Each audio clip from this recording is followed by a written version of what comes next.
Hello everybody, Michael here. I've always had this thought that that libraries should at least have a section. I mean, we can't get rid of all the books, but there should be a section where everybody that wants to, and I think many people, I would even go as far as to say that most people at some point, maybe when they get older,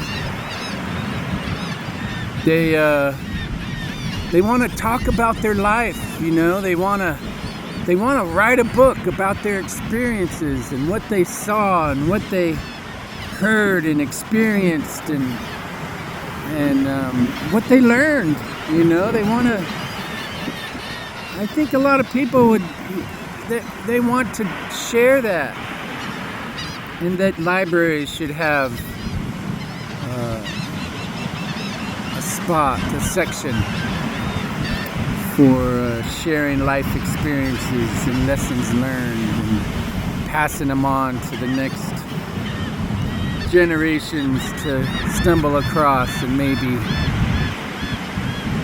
intuitively learn a lesson, that they were struggling on. They pick up someone's memoirs or whatever, and they're like, "Wow, I'm going through the same thing."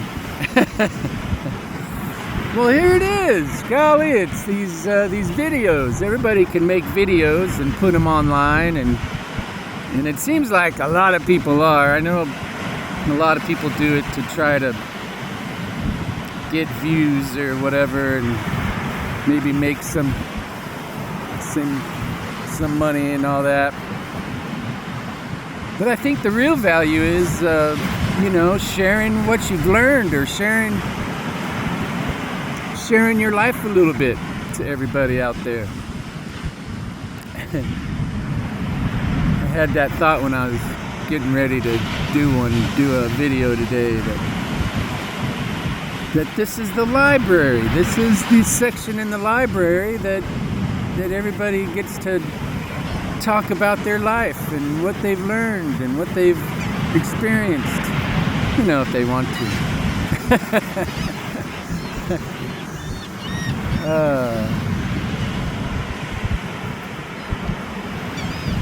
I know there's a lot of people in the spiritual community that they've heard about Delores Canon, but maybe I'm just a non-spiritual type of guy enough to say, have you heard of Delores Canon? She's passed. She's moved on. Just in the in the 2000s, in the 2020s, not too long ago, and she was a hypnotherapist. She would hypnotize people, and they were able to go in their past, and see why they act, or that they're triggered by different things that they see in this world, and when people get triggered, they act compulsively. So these people were tired of acting compulsively, and they wanted to know why they were triggered with these things. And so Delores Canon would hypnotize them, get them in a really relaxed state, very similar to a meditative state, and then ask them questions when their guard is down, when they're tapped into their subconscious. Like talking to someone when they're sleeping, if you could get their attention as they're going to sleep, you'd be able to ask them questions. And sometimes that happens unintentionally, like the couple's laying in bed and the guy or the girl falls asleep and they start mumbling about something, and so the partner hears it and then asks them questions, and they start answering questions. It's the same thing. It's just like that. You can go to hypnotherapists, and Delores Canon was one of these hypnotherapists, And she was getting people in such a deep, relaxed sleep, such a deep meditative space, such a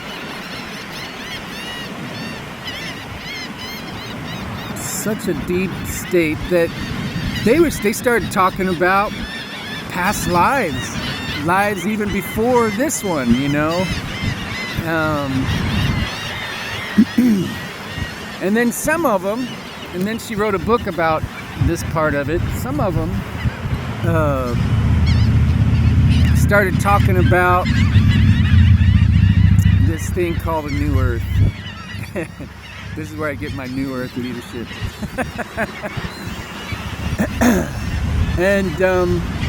And how the Earth is going to transform into this, you know, this new experience. It's no longer going to be such a terrible place. And if you're Christian, you know, it kind of corresponds with the end days, you know, the last little bit where that Satan fella, he's really trying hard and creates wars and all kinds of chaos, and then finally Jesus comes and saves us all, you know. So she's talking about kind of similar story, but from a different perspective, and about these, they're called volunteers, and basically these volunteers are spiritual beings that had volunteered to come back to Earth and to get this transformation going, or to facilitate it, to be a part of it, to stand up in their truth and make this New Earth thing happen, you know. And she talked about how there's several waves. There's like the first wave and the second wave and even a third wave of these volunteers. And you know, if there is these volunteers, which, you know, it's just as good of a story as anything that I've read.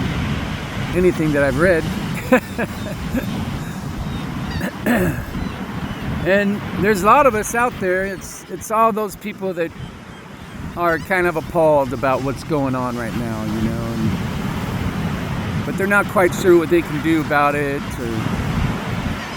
but it really just doesn't sit well with them, you know.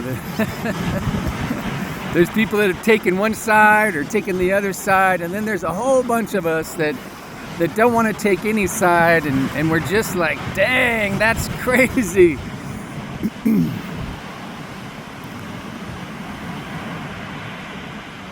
And if I am part of this, these volunteers, I'm probably that first wave, or maybe a lingering first waver that came in the second wave or something like that. And they called the first waves, I think, indigos, and maybe the second or third wave, or they're called angelics.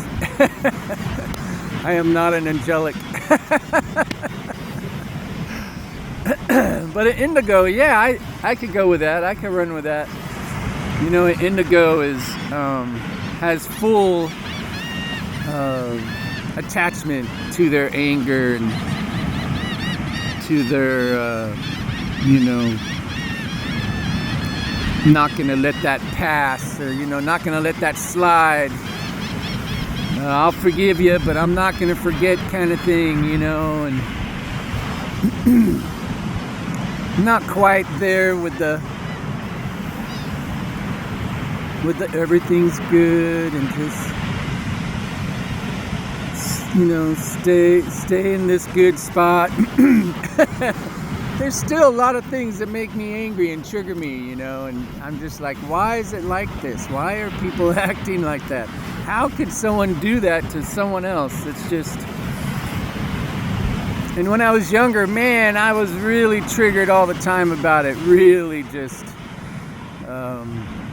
couldn't stand even the smallest amount of injustice or bullying. So if I am part of these volunteers, and I'm just about convinced I am, just about convinced, I'm definitely an indigo, you know. I like those angelics. They're very beautiful people, and you'll meet them. They're kind of quiet and very lovely, and some of them really get engaged, and some of them don't. Some of them are, you know, doing their own thing in a very lovely, angelic way. And they're wonderful people to come across. They really are. So I guess I'm just sharing that, you know, some of us need to have our full attachment to our emotions, and it's okay to be angry because there's some crazy stuff going on out there, you know. We need to have this anger.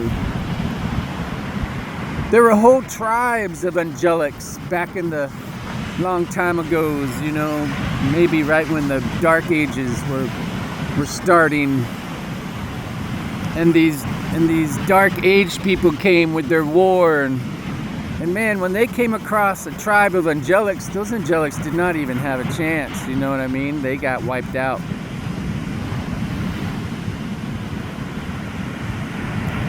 So there's a place, you know, for us indigos that still feel our anger.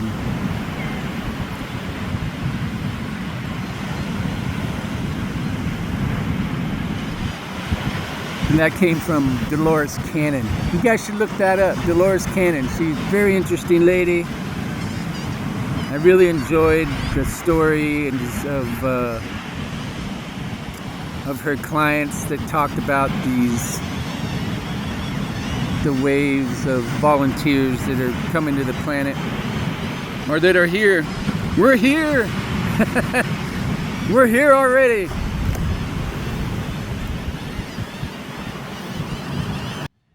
Heaven know, you guys. Michael here. Check out Delores Canon, her writings, her books, and if it resonates with you, you'll go down a rabbit hole that's a lot of fun for sure. It may even empower you. You may even resonate with it in a deeper way, and it could unlock some more seeking and finding out who you are, because that's what we're here for, right? We're here to find out who the heck are we on this beautiful planet. Even jobs help us figure out who we are, and all the relationships that we have figure out who we are,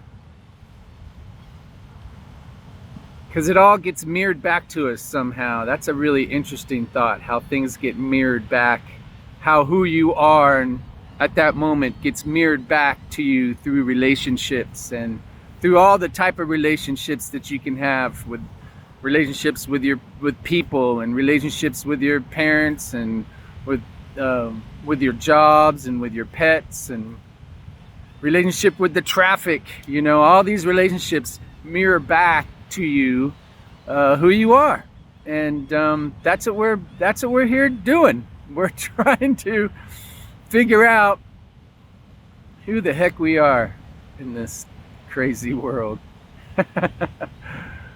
I do know one thing, that we are creators for sure, and we start with our minds for absolute sure. Whatever we're thinking, and then we voice it out, and then other people hear that and react a certain way, because words are spells, words are vibrations, and that brings in the creative help and coincidences and things like that, and it all starts with your mind. So be aware of that.